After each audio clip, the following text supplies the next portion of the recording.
PugOwned again, and I am back in this video with this cute little guy, a Jack Russell Terrier that I called Ozzy after a Jack Russell that I used to have. Wonderful little dogs. So this little guy wants nothing more than to be your best friend. His hobbies include chasing a ball, and yes, you guessed it, chasing a ball. Eating habits are none too fussy, and he will eat just about everything and anything, so keep an eye on his shoes.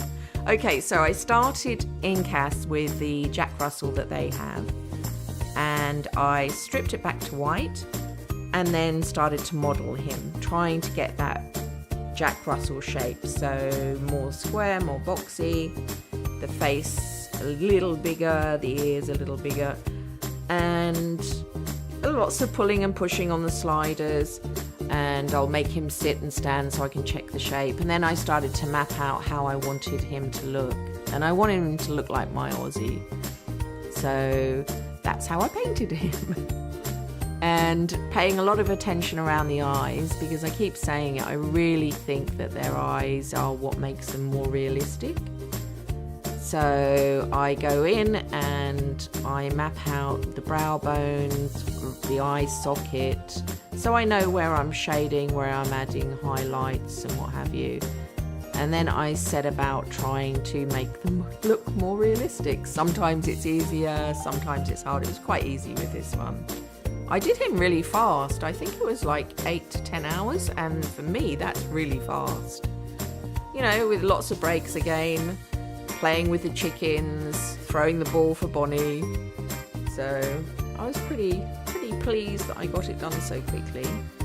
So I'm bringing his face shape more defined and still working on the eyes. So you'll see those change because I keep going back in and back out.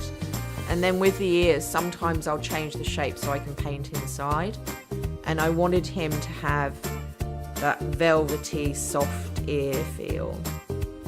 And then working around his muzzle and mouth, trying to blend it in and give him the black lip just on the outer bit that they have without it being too harsh. So that's lots of blending and adding white, taking it away, adding in some brown, adding in a little bit of cream.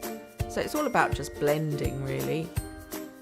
And then onto his saddle, just marking out where I wanted his markings, and then blending the edges so they're not such a harsh line. With his coat, I decided to use what I showed the other day, which is I'll lay down the darker fur and then just come back in over the top with white so that you get this short, bristly look rather than the flat white look. So that's lots of back and forth. Some areas I'll add in a little bit more black, other areas, you know, less black, so that I still keep the highlights and the shading. But you can see that it really gives the body more definition. It really does. It brings their coat to life. And then on the saddle, I'll do the same, but come in with a deeper brown, and then add some highlights and try to blend it all. So he's really starting to resemble Ozzy. And then onto the belly, I wanted that really nice soft velvety feel there.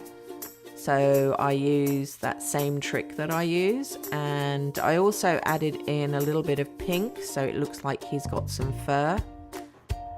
Some skin showing through, not fur. Of course he's got fur. He's a doggy. Of course he's got fur. So just adding details to his back legs and keeping his tail like that, because that's pretty much what Jack Russells have. And of course they have tails unless you dock them, and we know how I feel about docking a doggy's tail. Okay, so this is what I started with, and this is what I ended up with. And I think he is a handsome little chap, handsome little guy. And I made him energetic, loyal and smart, because they're very clever. They are clever little dogs. Okay, I will hop out here and If you would like me to make something, don't forget to like the video, leave a comment with your request, and don't forget to subscribe, and I will be back very soon with another pet. Thank you for watching. Thank you. Bye-bye. Bye. Bye.